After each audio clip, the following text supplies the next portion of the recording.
most executives change jobs several times in their career journey, and statistics reveal 1 in 5 employees are searching for another position right now. But data emerging out of the Great Resignation are even more worrisome. 1 in 5 employees regret leaving their job. Only 26% like their new job enough to stay, and 1 in 3 are already looking for a new job. If this represents you today, or if you're thinking about looking for a new job in the future, stay tuned. I'm conveying practical tips for your new job to turn into a winning career decision for you. Welcome to Thrive with Nancy. I'm so happy you joined us. This podcast is dedicated to executive women who want more from their careers, but not at the cost of twisting into knots. We all know that changing jobs bring excitement and hope, along with a whole bunch of confusion and uncertainty. I'll be offering 6 practical and easy to implement tips to dynamically solidify your career as you move into a new position. But before going there, let's look at several positive aspects that occur immediately when you move into another job. Your new boss believes you're qualified for the job and will be a success. That's why you were hired. You have a halo around your head. So relax a little. Also, as a new employee, you're given a grace period to learn and adjust to the new organization. Again, relax. If you're sharing this first day experience with someone else, lucky you. Why? Well, evidence indicates that management's expectations lessen when others start at the same time as you. Now that you're feeling a bit more relaxed, or at least I hope you are you ready to expand how you are perceived to improve your long-term chances of success with your new company through 6 winning first day new job tips? 1. It may sound shallow, but get over yourself. Your managers and peers need to see that you are part of the team and will be a problem solver in their organization.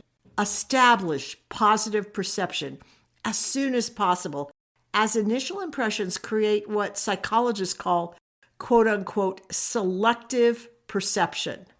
No surprise, people see what they want to see and hear what they want to hear to confirm what they already believe to be true. And you want them to be chatting with everyone about what a stellar addition you are to the organization. No kidding. 2, it's all in the eye of the beholder. The first impression people have is appearance. I know it sounds pretentious, but it isn't.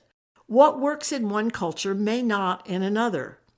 During the interview, note your potential coworkers' attire. Are they conservative, casual, professional, or flamboyant, or something else in between? Is your style in sync, or do you require an adjustment that is in integrity with you and your style? A recent survey indicates that employees within a profession often think, speak, look, and act the same. Furthermore, members in a field recognize one another. You aren't viewed as an influential part of the team unless they determine you're one of them. Even with all the training on diversity, there remains a basic level of acceptability, and attire counts. Don't forget that lasting impressions occur within the first 5 seconds of meeting someone. You know as well as I do, immediate impressions are crucial, particularly during your first few days at work. This period is when you lay down the cornerstone that sustains your career footing. 3, mark your territory. Organize your desk or office immediately by coming in early or staying late. This strategy offers you a twofold advantage. First, most people are favorably impressed when you coordinate an efficient work environment for yourself, especially, hear this, especially when you don't do it during work hours. Is there anything more annoying than watching someone fiddle with their desk to get it to perfection on office hours? Second, you're creating a power base for yourself. You will feel more secure and in control when you stamped the terrain as your own. But please, if you're on track to be a leader, don't go wild. No more than 3 personal pictures or knickknacks.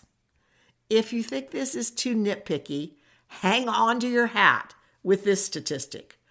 Orderliness often is a key to professional growth.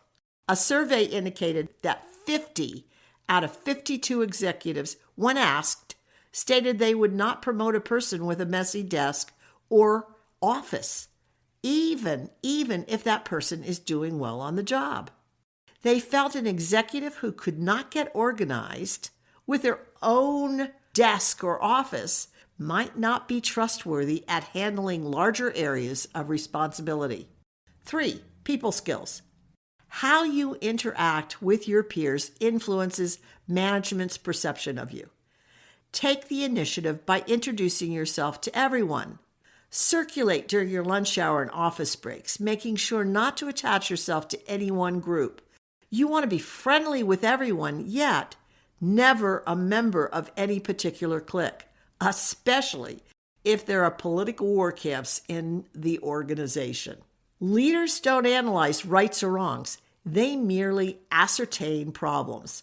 And psychologists report that the single most critical failure resulting in job dismissal is the inability to get along with others.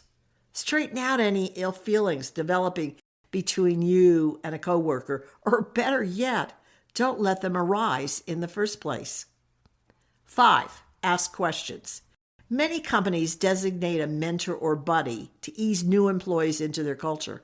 However, if your company doesn't have such a person, it's appropriate to ask your boss on your first day, who should I go to when I have questions about procedures and company policies, you or someone else?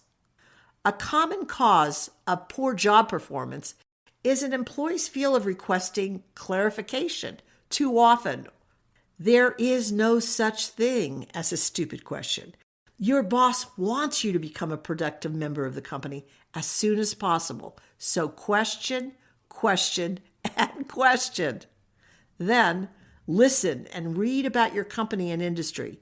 Your goal is to grasp the total picture.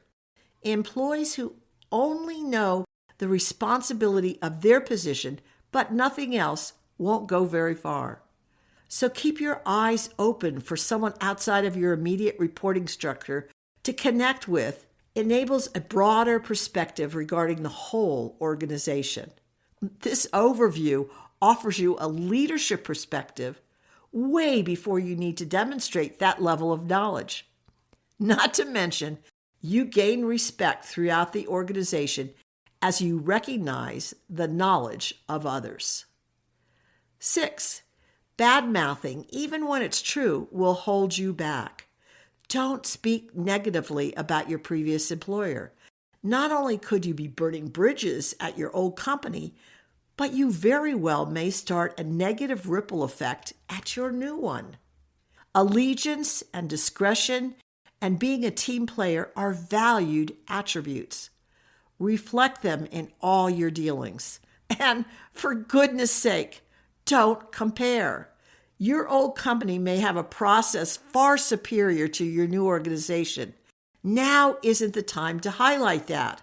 I promise, rarely does anything positive transpire from it. A new company are excited when you enter with the right attitude. It also can be highly stressful.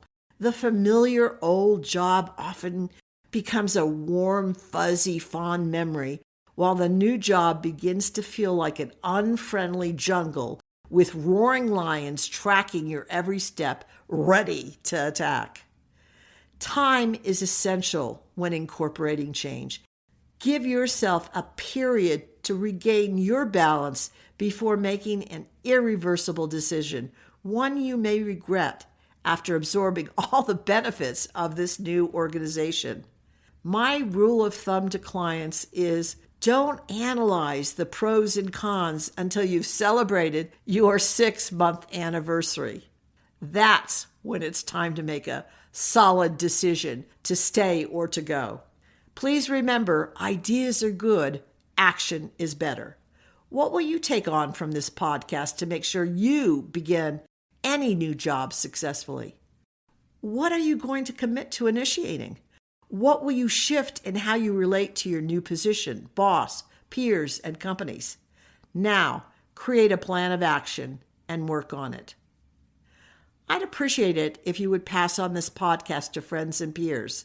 My purpose in producing it is to facilitate every executive woman in finding her fulfilling, satisfying place in business. Do you want assistance in navigating your new landscape to achieve all you saw possible when you accepted the position? I'd be delighted for you to check out your Strategic Edge coaching program and all the extras you receive.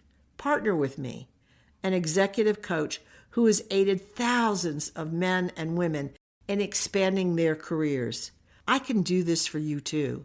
Together, we explore opportunities to bring your possibilities into being for you. Check out www.thrivewithnancy.com/executive/. I'd be delighted to support you. Remember, no one ever makes it to the top or even arrives at their next destination alone. I'm thrilled you've listened to the Thrive with Nancy podcast. My intention is to offer quick tips designed for you to apply right away, ones that will boost your career immediately. I bet you're already considering ways to implement these new ideas.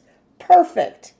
Now, if you do me a favor, pass the podcast link on to those who will benefit, your friends and coworkers. Thanks so much.